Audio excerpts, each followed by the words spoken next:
Well, folks, if I had to say it, free agency is probably over with for the most part.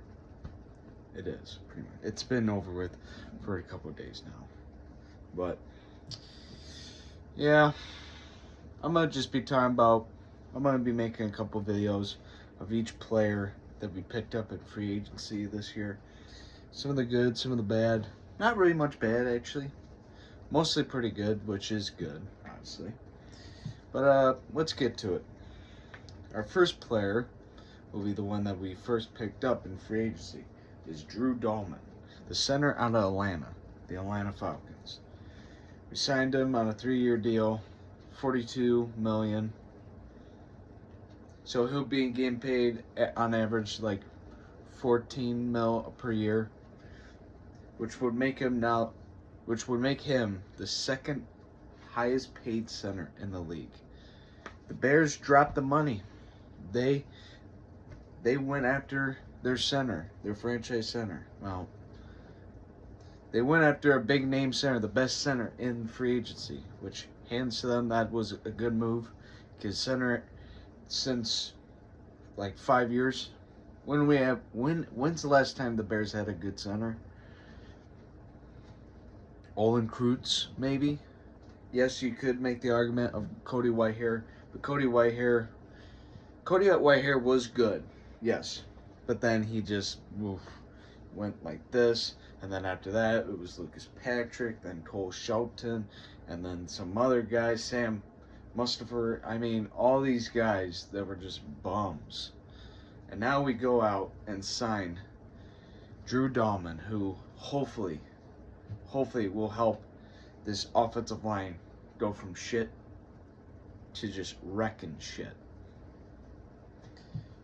Now the offensive line this year, I mean, basically you could basically say we're set for next season. You got obviously Wright and Jones at the tackle positions, and you got Joe Thuney, Jonah Jackson, and Drew Dalman in the middle. The interior is so much better than it was last year. Already, by a mile.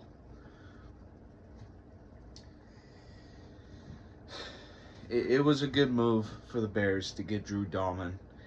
And now that we got Drew Dalman, and we don't have to worry about center now. And hell, not even center, mostly the entire of that offensive line. That first pick in the first round could be anything. That's what makes this special. What they did this offseason, they went out of their way this offseason to capitalize on the offensive line. Well, not even on the offensive line, the trenches. And I'll get to those players sometime else, probably tomorrow and onward and forward.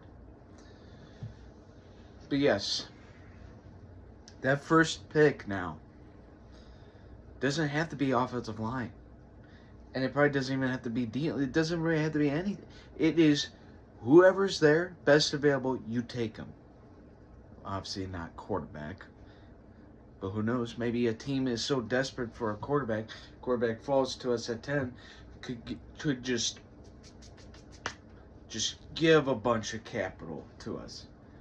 You never know. But right now, if I had to say, my best odds at 10 are going to either be Genty,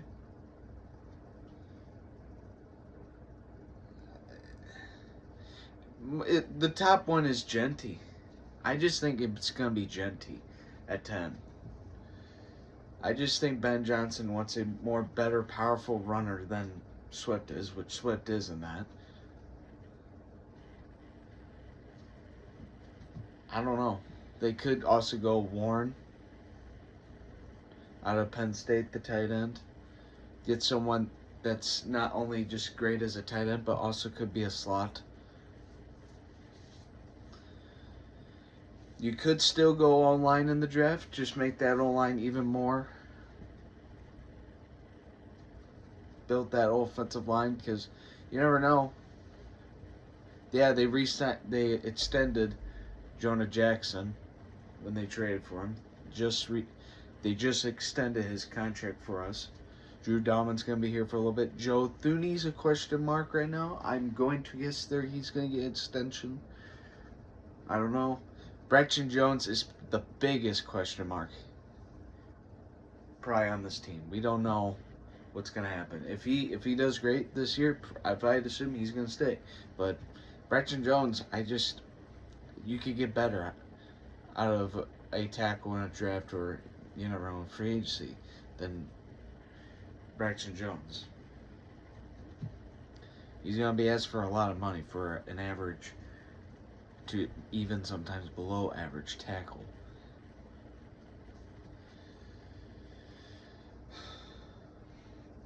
But nonetheless, we got Drew Dalman. I like the signing a lot. You filled in a big need. That interior now is just miles better than it was. You went from Ryan Bates, Mike Pryor, Tevin Jenkins, and Cole Shelton to Joe Thuney, Jonah Jackson, and Drew Dalman. All those guys are studs. All pros. Super Bowl champion. Just all around great guards and center. But I give this signing a minus. It is an overpay, but when you want to get the best of the best, you're going to have to spill the bill. Spill the dough out for that player. And that's what they did, and I got to give them credit for that. So yep, that's my thing on Drew Dalman. Drew Dalman, I give a thumbs up to that. Good signing. The interior now on that offensive line is just so much better. So much better. And that offensive line in general now, I feel so much more confident in than last year or the year before that. Since probably 2018. I feel so much better with this offensive line now. Could it go still to shit? Because I don't know. I don't want to say that. I really don't. Because that would suck. Because now we have one of the highest paid offensive line. We went from the top 5 worst, the cheapest offensive line, to now top 5 expensive offensive line. I don't know. But all I know is I'm feeling pretty good, though, at our center position and Drew Dalman. Next, tomorrow, I'll make a video about Deo. Oh boy, I can't remember his last name. I'm gonna try to memorize his last name so then I can come out here and don't look like an idiot. But I will talk about him tomorrow, and then so forth, so on the other free agents. And then, after that, NFL draft time. Now that's when things get fun. See ya.